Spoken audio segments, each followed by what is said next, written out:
Hello and welcome to the program. This is the Ecomodernist channel live. I'm Carl Pauls. I'm here with Gabe Ignetti and our special guest, Matt Huber. Matt is a professor in the Department of Geography and the Environment at Syracuse University. His work focuses on the relationship between energy, capitalism, and the politics of climate change. He's the author of Lifeblood, Oil, Freedom, and the Forces of Capital, and Climate Change as Class War, Building Socialism on a Warming Planet. He's a regular contributor to Jacobin Magazine. Welcome, Matt.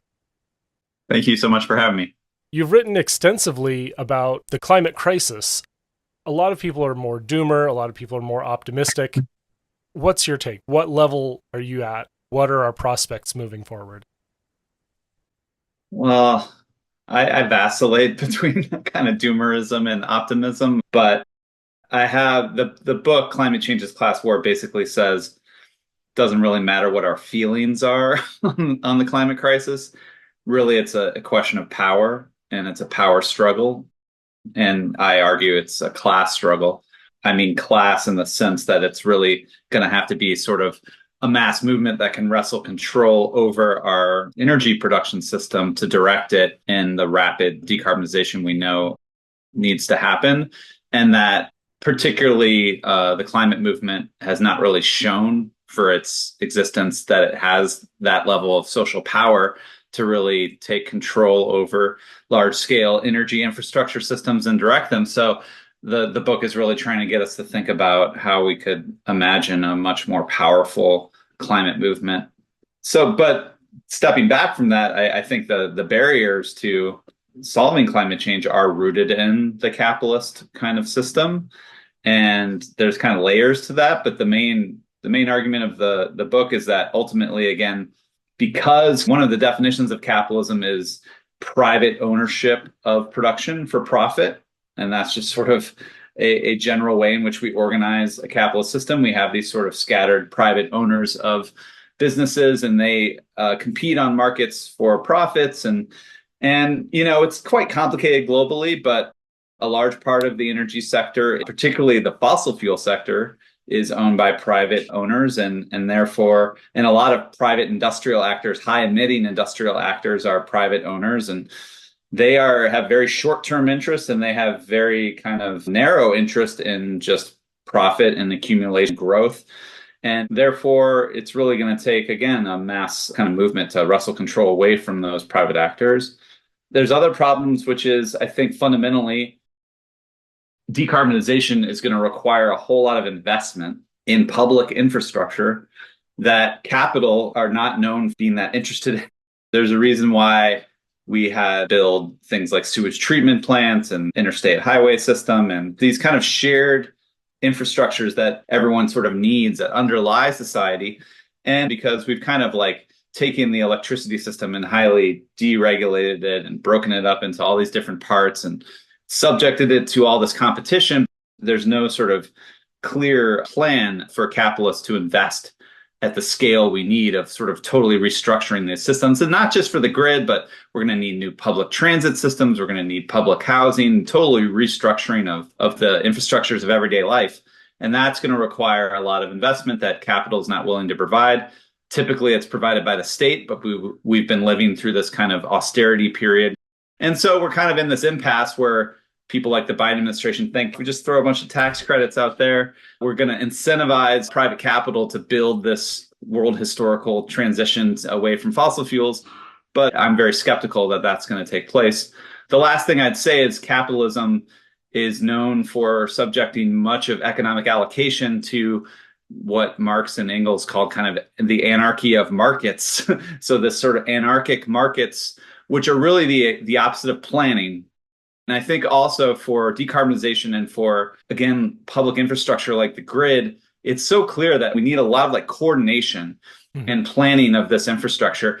I mean, we see it all the time now with private enterprises. They're getting very, very interested in energy development because their grid connections are not quite what they wanted. And so all these major producers, they're looking to nuclear or other baseload sources of energy, and they're forming these off-grid partnerships, these Mhm. out Yeah. of government control, out of government oversight partnerships. The sort of like slam dunk, like it should be totally obvious what a just transition would look like, which is taking coal plants that have already been shut down because they've been thrown out of business by cheap natural gas.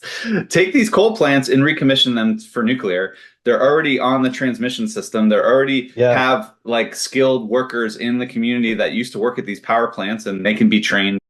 So like that's such a slam dunk, but yet when you talk to a lot of climate people, they sort of have this idea of people in the coal plants will then go work in renewables, and there's no clear sort of skill transfer from coal plants to renewables, but there is an obvious way for coal plant workers to go into nuclear. And again, it just makes a lot of sense with the infrastructure. So Absolutely. We started talking about, the reindustrialization and our building up of the workforce. At the base level, at the very base level of all of this are the resources. And so your article, what makes resources political? What exactly does that mean? yeah, I hope I'm enjoying this more sort of practical policy oriented discussions. I hope this doesn't take us too far off the deep end theoretically, but it's a pretty theoretical review article that tries to argue that the political economy's kind of understanding of capitalism is actually something capitalism that is new historically, is it kind of separates the realm of politics from the realm of the economy. And we kind of act like there's this realm called the economy that's subject to these sort of abstract and impersonal markets. It's supposed to, in an ideal world, it's supposed to be kind of left relatively alone and left to its own naturalized supply and demand dynamics and competition. And then separate from that, you have a realm called politics, where you have governments and elections, and of course they intertwine. But in pre-capitalist historical formations, there wasn't this separation. The lords and feudalism were political dominators of society, and they oppressed the serfs economically at the same time, right? There wasn't this kind of separation of the political and economic. And so what I try to argue in the piece is that there's ways through which our social relationship with natural resources and energy in particular can be seen as sort of shaping how in a capitalist society we conceive of the political realm. So one of those arguments I make is really my first book, Lifeblood, is about how really we need to think of energy as kind of the sort of material basis of all of society. And insofar as we created in the middle of the 20th century, particularly out of the crisis of the Great Depression, we kind of used public resources to create this sort of highly suburbanized way of living at the same time, right? There wasn't this kind of separation of the political and economic. And so what I try to argue in the piece is that there's ways through which our social relationship with natural resources and energy in particular can be seen as sort of shaping how in a capitalist society we conceive of the political realm. So one of those arguments I make is really my first book, Lifeblood, is about how really we need to think of energy as kind of the sort of material basis of all of society. And insofar as we created in the middle of the 20th century, particularly out of the crisis of the Great Depression, we kind of used public resources to create this sort of highly suburbanized way of living for working people, right? Kind of created all this public infrastructure for highways and all this public support of mortgages and suburban home ownership for generally white people. And we created this highly dispersed way of living. And I called it the kind of oil-fired privatism, right? We kind of allowed people to disperse, and they needed a lot of cheap liquid fuel to kind of disperse everyone. Used a lot of public investment to create a highly privatized way of living and population in the suburbs. And by the 1970s, that suburban block of, a lot of them were workers. A lot of them became the kind of populist basis for what we now, I don't know, basically like free market ideology. Some people call it neoliberalism, which led to kind of the Reagan Revolution of 1980, Margaret Thatcher and all the rest, which was an attack on really the notion that that we should politically intervene in the economy at all. So this sort of idea that the economy should be really apolitical and it should be just left to its own free market devices, and government should deregulate and the government should get out of the economy, that became sort of the hegemonic way of approaching the economy. And I try to argue again that there's this kind of energetic basis to this privatized populist bloc in the suburbs providing popular support for this idea, which is ironic given suburbia can't function without all this public support, right? So then we live for decades under this sort of neoliberal approach where really we feel kind of powerless over the economy, over steering economic forces in ways that could benefit the mass of the population. Yeah, so that has, I think, eviscerated a lot of the working class's economic security, because we've kind of, underneath free markets, is really just giving a lot more power to capital and capitalist class.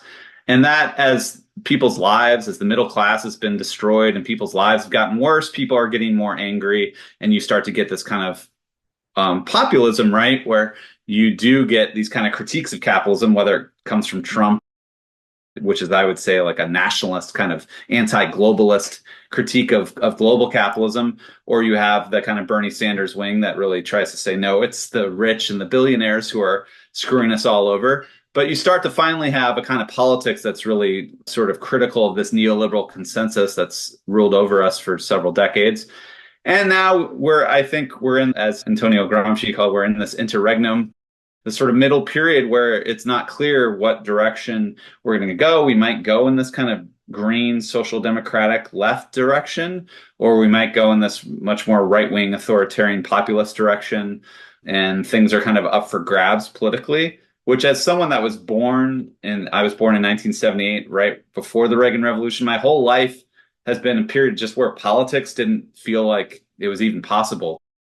It was just sort of like both parties were sold off to the same kind of neoliberal ideals. So it is exciting, but it's also, I think, a very dangerous moment.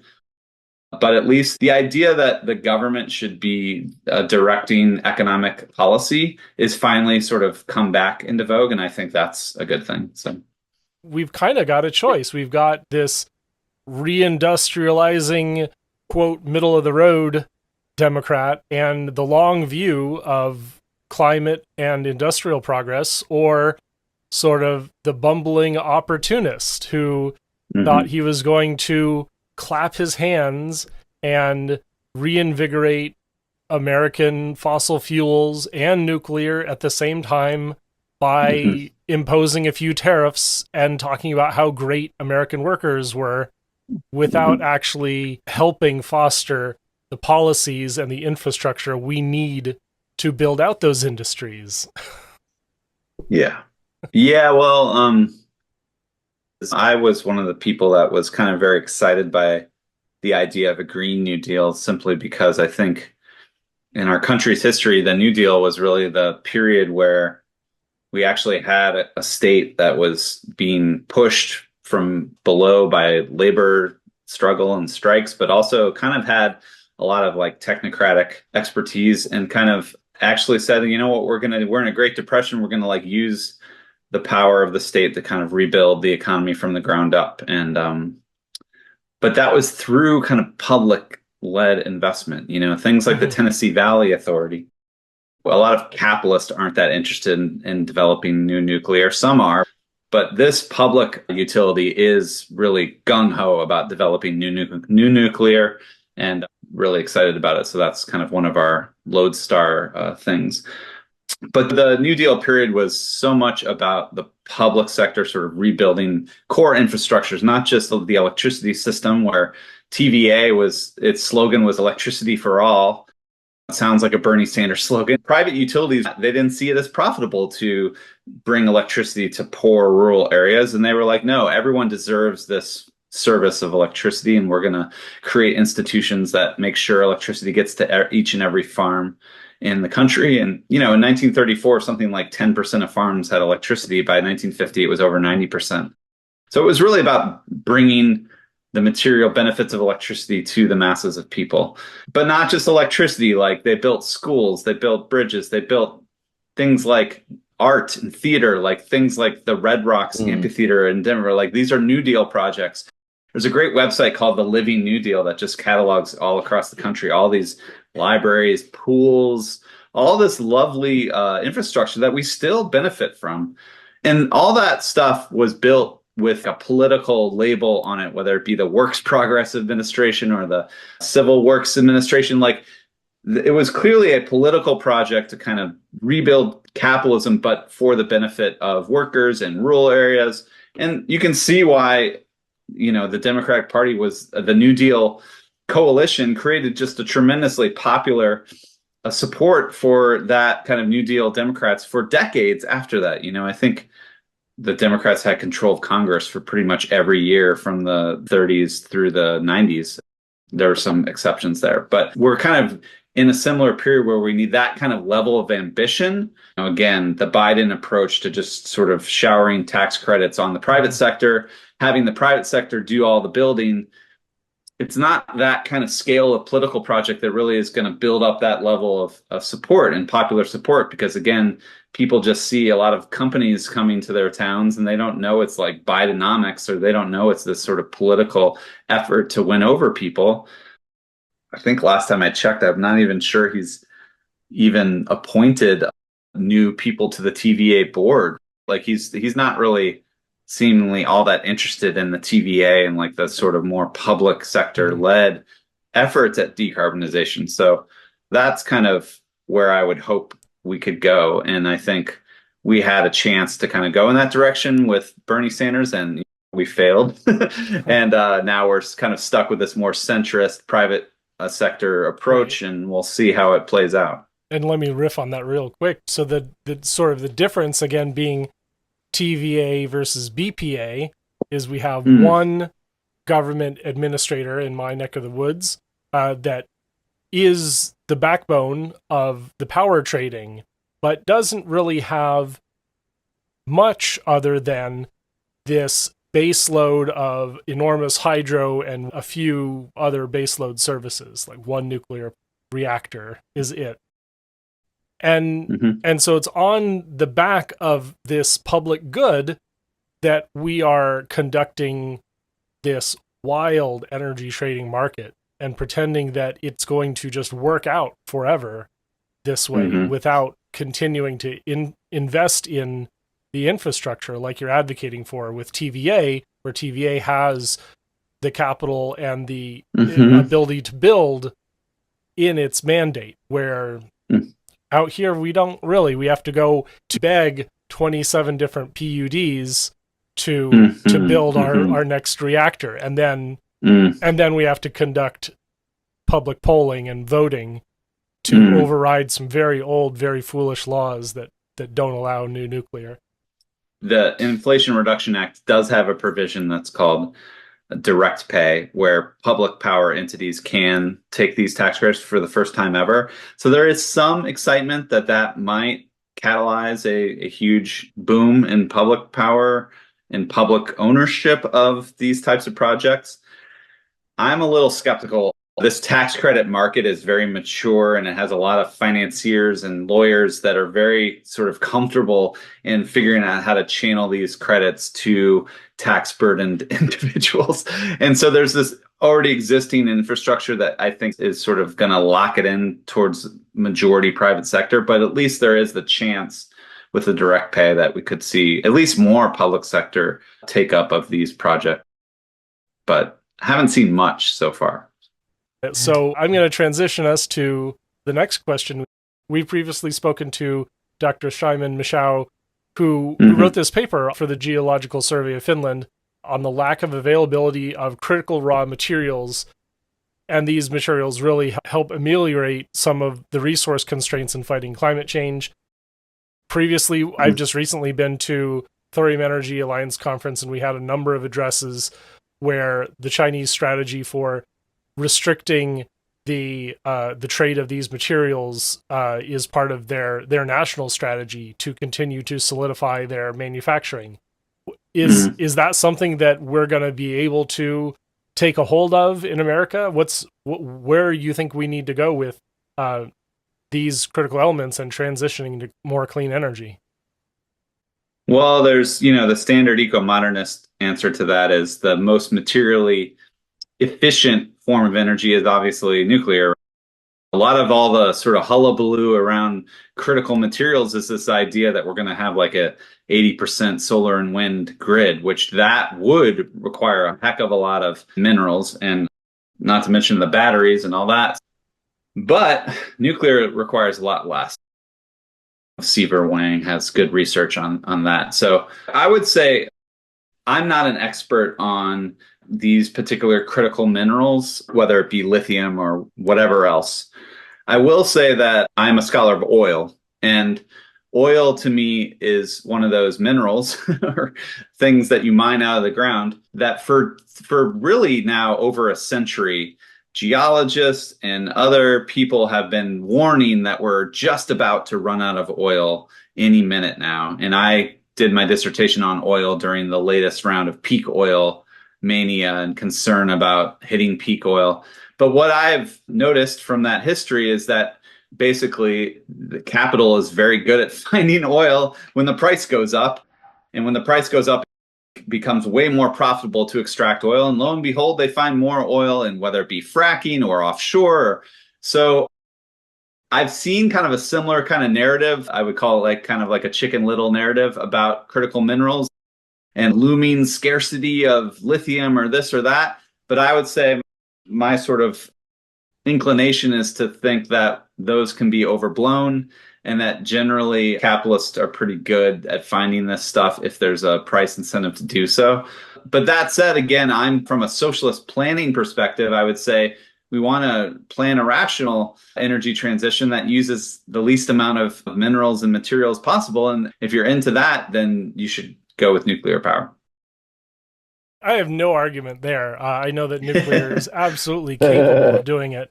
There's a lot of people that really want us to build everything, and I'm saying, yeah, that's great.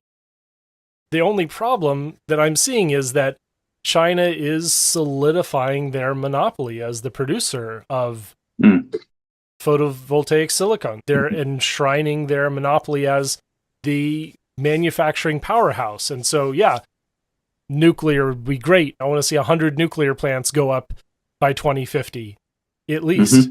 But if we don't start today, if we don't start moving as quickly as possible, I do see sort of the cooperation. And that cooperation will either feature America's contribution and contribution of American workers, or it's going to leave us behind. For sure. So where does that bring us with the climate movement? You've criticized sort of the climate movement's unwillingness to acknowledge that the just transition isn't materializing. Where do we go next with the climate movement to rebuild the base? So my book tries to argue that the climate movement is too embedded in what I call the professional class.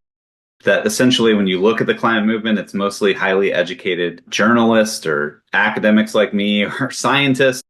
And that generally that kind of class position leads to a kind of climate politics that I argue is uniquely sort of bad at sort of appealing to the mass of particularly the working class, the sort of larger majority of society. In a country like the United States, close to 2/3 of the population doesn't have a college degree. They're not in this professional educated class. And so finding ways to make climate politics appeal to that larger majority is really lacking. And I argue that climate politics, I say the professional class versions of it come in sort of three forms. The first I call the science communicators, who believe that like we're going to solve climate change by just spreading the truth of climate science. And they really make the politics all about, do you believe or deny the science? And the deniers are bad. And, you can think about like the March for Science during the Trump years. That's kind of a mass action of this kind of style of politics. But I would argue it's a very naive theory of change in politics, this idea if people just knew the truth, then politicians in the world would just sort of follow the truth and knowledge. But again, I see this as much more as a power struggle over really powerful actors, and we're not going to win that struggle just by having the facts, right? The second types of professional class climate politics I talk about are the policy technocrats, who are people that might work in academia or think tanks, but that got really entranced by this idea that we're going to solve climate change with a very technocratic policy fix like carbon pricing. And they had this idea that, particularly in the neoliberal context we talked about earlier, that we can actually use the market to solve the climate crisis through the price mechanism. If we just get the prices right and we put a tax on carbon and we kind of channel markets, then we'll solve it. And they had this, I think, kind of delusional idea too, that because it's a free market policy, we can appeal to the right. And I focus on this group, and I hope none of your listeners are offended or members, but the Citizens Climate Lobby, who really put this carbon fee and dividend sort of their flagship policy. And they had this idea that they were going to make it revenue neutral so that the fee would actually not lead to the growth of government. And they thought they were going to win over Republicans with this policy. And of course, the right is just never going to be won over on this climate issue. But they, to me, epitomize this kind of professional class approach to climate politics. They have a slogan that said, we're going to outsmart climate change. That's, to me, like really smart, educated people think they can just be smarter than the opposition and win over with their smarts. The third kind is the one I'm most familiar with, which I call the anti-system radicals, which are, again, highly educated, usually people in academia, but they are sort of radical, degrowth type people, eco-socialist type people. I argue that because they're professional class, they're sort of trapped in a very materially affluent kind of lifestyle. And so therefore they kind of think the real cause of all the climate breakdown is overconsumption and kind of consumerism and middle class consumption. So they kind of often aim their critiques on people consuming too much and consumption. And again, it appeals to them because they sort of are surrounded by this middle class excess. But again, for the vast majority of people under neoliberalism, it's been wage stagnation, debt, and kind of economic insecurity that's defined most people's lives. And so this idea of critiquing, you consume too much does not have much mass appeal. The other thing, they're very anti-industrial. They're just sort of like, we're going to build like little micro experiments and small scale local agriculture or bike sharing or gardens and small scale kind of alternatives to industrial society. And this sort of, again, quite naive idea that these little small scale alternatives to capitalism and the cracks of capitalism will kind of by evolution just sort of spread throughout society. And I think that's not really appealing to most people, to be like part of a commune or a small farm or something like that. And so all three of these really come across as kind of antagonistic to the larger majority of society and the working class.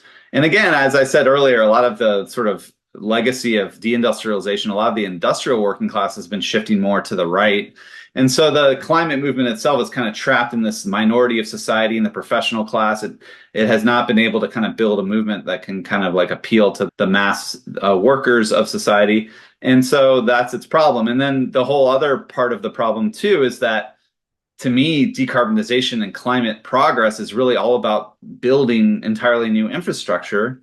And again, who's going to build all this new transmission lines, all new public transit, all this new infrastructure is going to be built by construction workers and building trades unions and people that are in those sectors of the economy, which are this kind of bit more manual workers and builders. But again, that the climate movement is not them. Right? It's always knowledge workers and people that work with their heads and not their hands.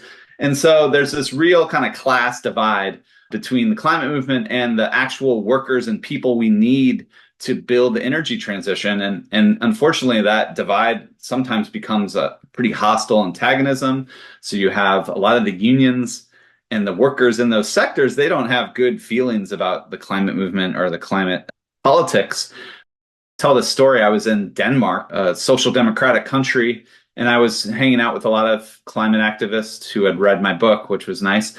But they were all kind of very cosmopolitan, urban folks. They biked around and they talked a lot about degrowth and solidarity with the global South and indigenous people. But when I was there, they had an election that had just gone very poorly for the left, and the right had made huge gains. And there was reporting in Jacobin that showed that the right had won over a lot of the industrial workers in the wind sector. So, Denmark is known for the wind energy, right?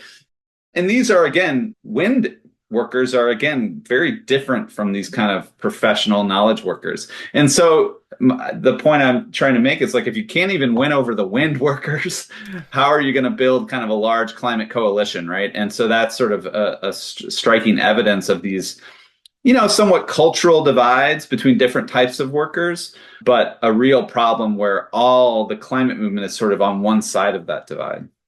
Yeah. And we even see fights between those of us in the climate movement. I remember the promise of a revenue neutral carbon tax was centered in the climate movement in Seattle around 2014, 2015.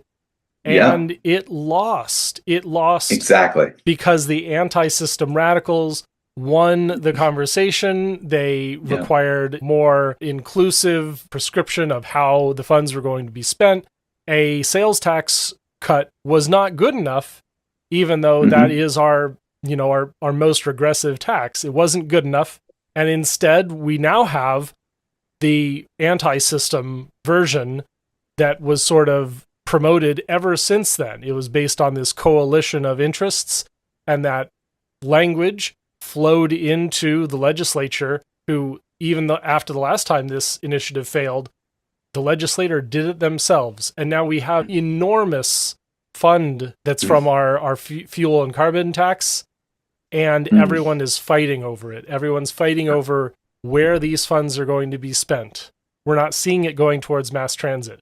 We're not seeing it going towards electrification and infrastructure. We're not seeing it being reinvested. It's being siphoned away from our progress.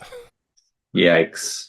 Yeah, it failed. I use this example a lot. It failed twice. It failed in 2016 and 2018. And the 2018 version did have a lot of the more sort of anti-system radical folks, like the environmental justice folks were part of that coalition. So there was a lot of optimism on the left that they are doing it right this time.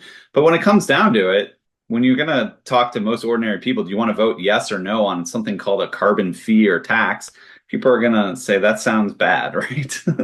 I want to go with any final thoughts you have. What's your next project? I saw you on the Odd Lots. Any other great podcasts you want to talk about appearing on? I just published something with my collaborator, Fred Stafford, in Damage Magazine called The Utility of Utilities, which, again, speaking of the kind of professional class climate left, if there's one villain of the climate left that's not the fossil fuel industry, it's sort of utilities, right? Electric utilities are kind of seen as the big problem in blocking a lot of decarbonization. But we try to, in the essay, and by the way, the essay is in a journal called Damage Magazine, which has got a lot of really great stuff, particularly for people trying to reinvigorate this kind of more industrial union part of the left. And we try to argue that utilities is a very good idea. Public utility law came out of a history of progressive legal scholars who really thought, there's these parts of the economy that are so, like, they call them essential services, like water and like gas and like, even railroads, that are not really best run by a sort of market and just pure private capitalism, that they should be heavily regulated. And in many cases, there are things called natural monopolies where it just makes sense to have one entity that manages this infrastructure. And, in the US, that did lead to public utility systems where we did give electric utilities, in some cases, to private investor-owned utilities, but they were still like heavily regulated by the public utility commissions. And in the post-World War II era, like where we had this need for growth of electricity throughout society, they were pretty good at building infrastructure because they profit off of infrastructure. Most capitalists just profit off squeezing labor and underselling competition, but utilities profit off building stuff. That's how they get their investments approved by commissions, as saying that we need this infrastructure for the electric system, and therefore we charge higher rates on consumers to. And so we've had kind of like grid stagnation and demand stagnation for many decades, but we're in a period now with decarbonization and artificial intelligence and data centers where we're entering a new period of what's called load growth, where we're going to need a massive growth.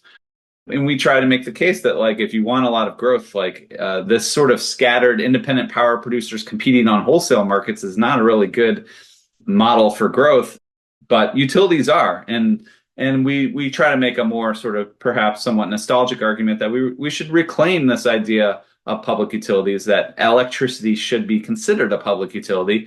And I would prefer that we go back to it being vertically integrated. If you're interested in planning, much more easier to plan electricity when you have one entity that controls generation, transmission, and distribution. So, any event, that's the latest article we've written, and I definitely think Ecomodernist listeners would enjoy it. So, I definitely agree. So check out the latest in Damage Magazine, The Utility of Utilities. This has been the Ecomodernist Channel Live. You can find us here every 10 a.m. Pacific, 1 p.m. Eastern, right here on x.com/CarlAlexPauls, also on the Ecomodernist channel on YouTube, also at the Ecomodernist Society of North America on Facebook, on twitch.tv/Soyaddle, soyaddle.tv, other places like Kick, and, oh, by the way, we do have a Patreon. So you can support us in the work we do here at patreon.com. Look for the Ecomodernist channel there, and as well at our website, esna.earth. That's it for the program today. And remember, emissions first, peace and justice will follow.